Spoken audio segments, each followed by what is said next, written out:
वर्ष 2014 में जब झारखंड में बीजेपी की सरकार बनी थी, तब उन्होंने महिलाओं के उचित विकास एवं उन्हें आर्थिक रूप से सशक्त बनाने के लिए कई महत्वपूर्ण कदम उठाए थे।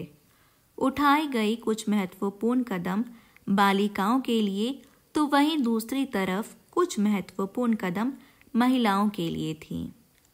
आइए इन बातों को थोड़ा ध्यान से समझते हैं। 2014 में जब बीजेपी के रघुवर दास की सरकार बनी, तब उन्होंने बालिकाओं के उचित विकास एवं उत्थान के लिए लाडली लक्ष्मी योजना की शुरुआत की। इस योजना का उद्देश्य और लाभ इस प्रकार था। इस योजना का मकसद बच्चियों की शिक्षा और उन्हें आर्थिक रूप से बेहतर बनाना था।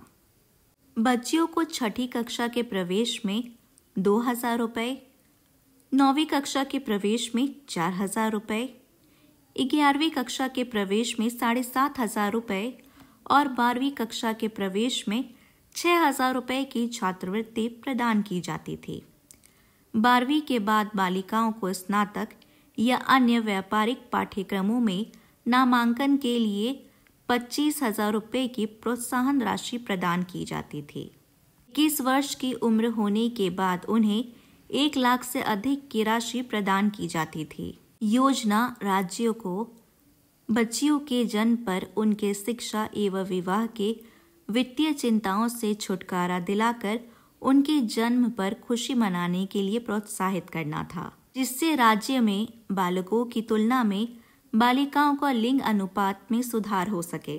लाडली लक्ष्मी योजना का अन्य उद्देश्यों में से मुख्य उद्देश्य जनसंख्या पर नियंत्रण करना था, जिसके द्वारा सरकार परिवार के लोगों को लिंग की चिंता किए बिना 2 बच्चों तक सीमित करना चाहती थी।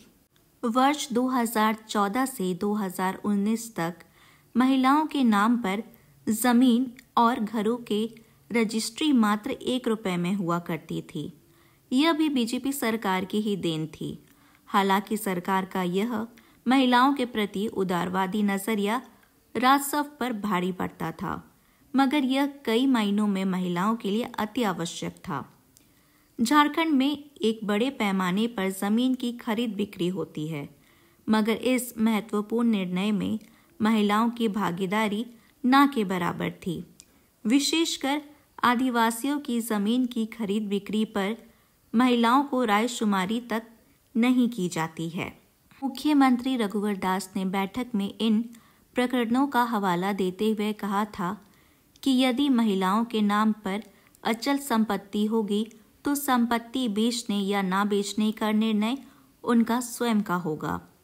राज्य में 2014 से पहले स्टाम्प और रजिस्ट्रेशन में महिलाओं को 10% की छूट मिलती थी, जिसे लगभग निःशुल्क कर दिया गया था।